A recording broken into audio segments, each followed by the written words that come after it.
Morning, it's the 10th of August. Christ. We're racing through August now. Just brought some of this wheat silage, what was riddled with blackgrass, and we decided to we mowed it and baled it down to these lot because they're into a lot of grass. Like I've said before, it's a lot of cattle in a small acreage, so every other day they get 2 bales, and a few of them are just starting to lose a little bit of weight, you know, but they aren't short. He ain't losing none though, is he? Big fella, look at the size of him. Yeah, there's a lot of spare meat on him. I reckon in there on drop the scales to a 900, 1,000 kilo. Yeah, he's a big lad. Hiya.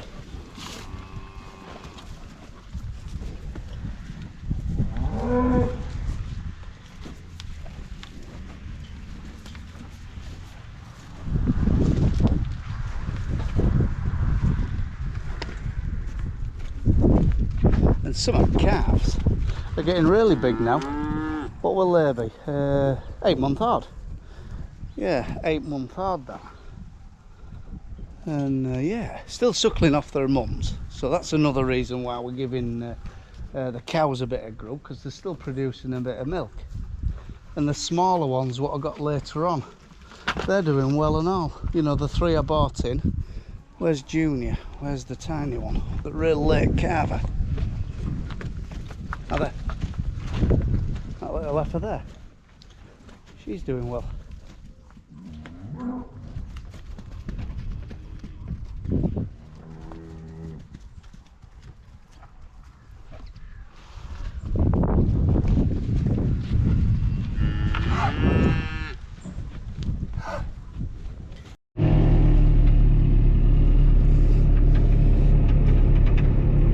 Quite a lot of money's worth of cattle in this field now, to be fair.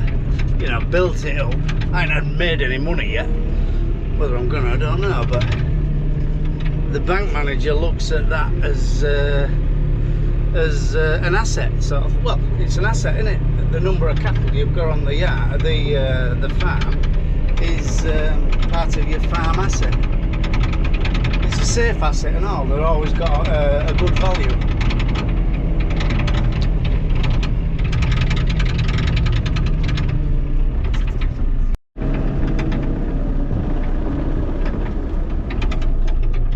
Nearly give up on our Welga round baler, and since we put that new brake in it, which we didn't think the old one was knackered, we just kept adjusting it one way or another. Look at the bales now. They're perfect. You know, they're really pleased. Ollie's fallen back in love with it. You know, nice and solid. It's beautiful straw and all. The spring barley straw is beautiful.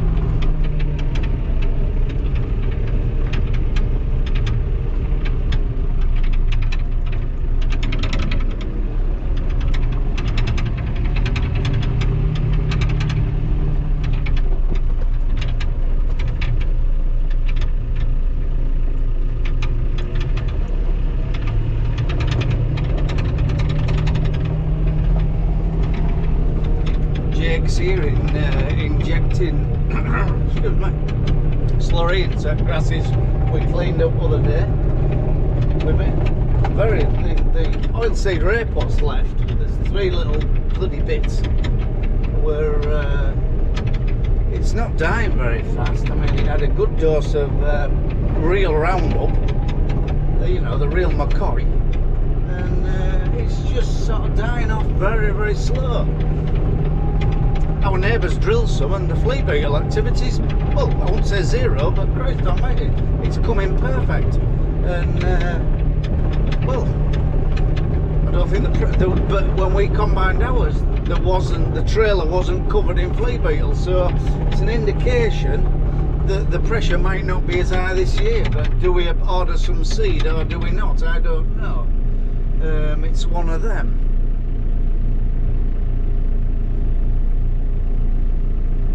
There's another ton or 2 to go on top of a trailer, and then we can tick that box.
Yeah, they're good solid bales and he ain't going far to get your watch. Christ, there's some straw. I don't know where it's come from really.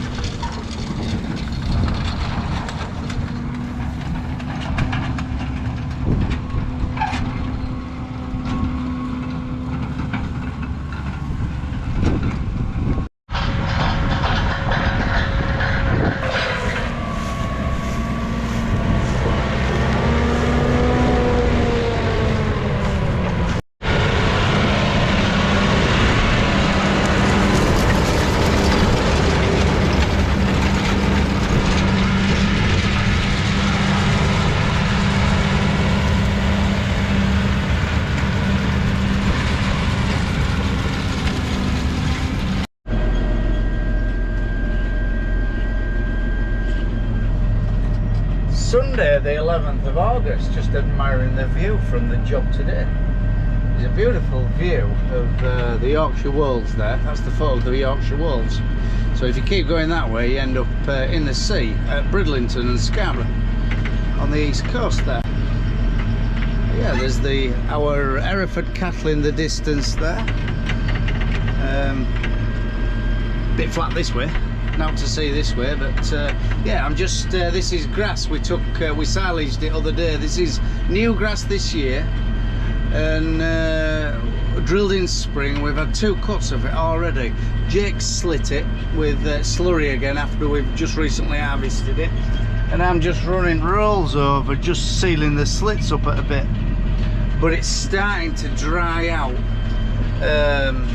Quite droughty at the moment, so but what the third cut will be like I don't know, but we'll probably have a nibble off it and then move the Herefords on here because it's quite high sand, to keep them going probably through till November, depending how weather pans out. We don't want to poach it to death if it comes really wet, but if we can run a fence round here and graze it for a month or 2 up till Christmas, up till calving, we will. That was the plan anyway. And then the shelter from these woods from any you know, well, there's trees right way around it to give them shelter from any bleak adverse weather. What winter chucks at them. Yeah, job's off nice. Just sat here listening to Michael Ball and his love songs on a Sunday, just sort of with a smile on my face looking at the view.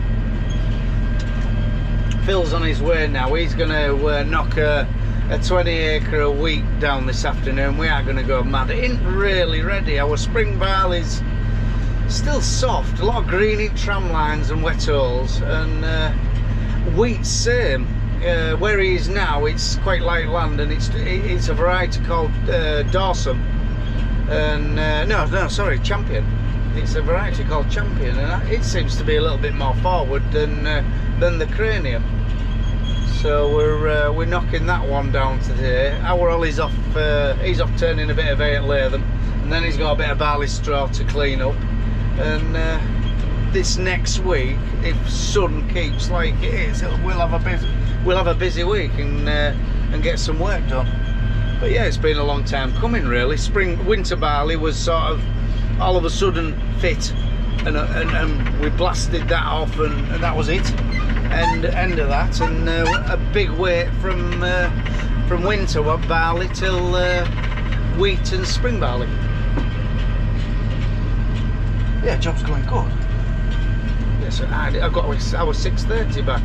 Like I said the other day, our Ollie baked ECU 2.5 grams worth with his 24 volt starter. You know, accidentally flicked it to 24 volt rather than 12 volt, and anyway, buggered her up. So anyway, one of them things, isn't it?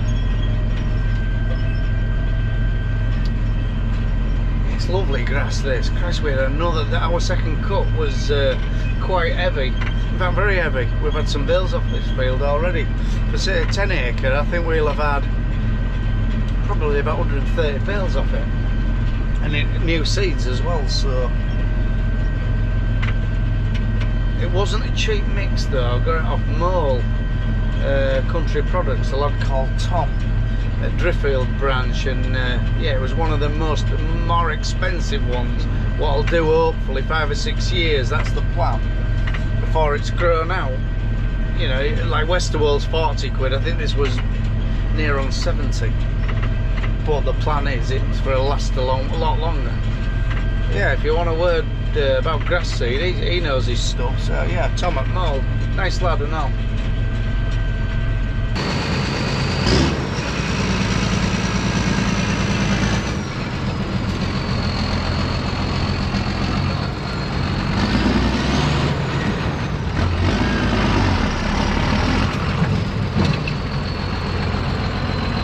Number one rule when you're baling. Oh, it's come to life. Yeah, it slows down. Get your arms out at PTO guard. PTO shaft, soon bend it. We've got that many problems with our tractors at the moment. There's a sensor on that with lift arms, there's a sensor on that with PTO. They're only like 60 quid sensors, but they just shut your tractors down. So he's baling with that instead of that. Fills off out combining some wheat. I'm taking him header. Yeah, so let it all go. And it's a bit hot for a dog.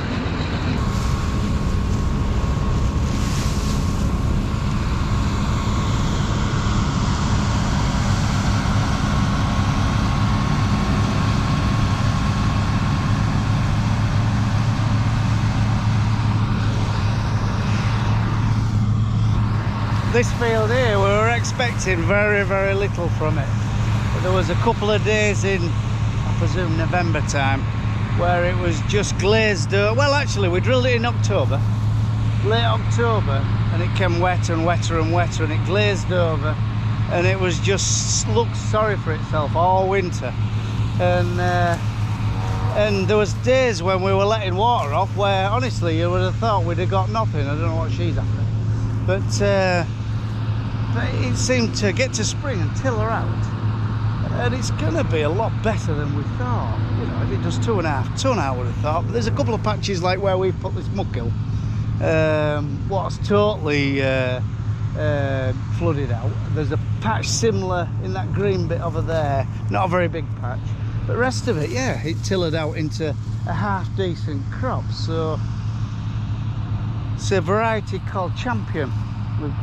Second year we've grown it, and it just seems to be a little bit more, don't know.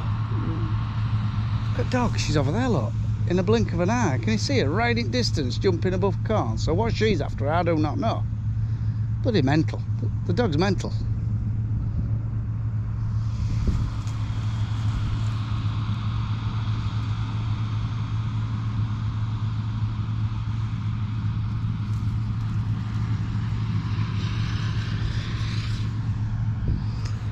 For a nice Sunday ride.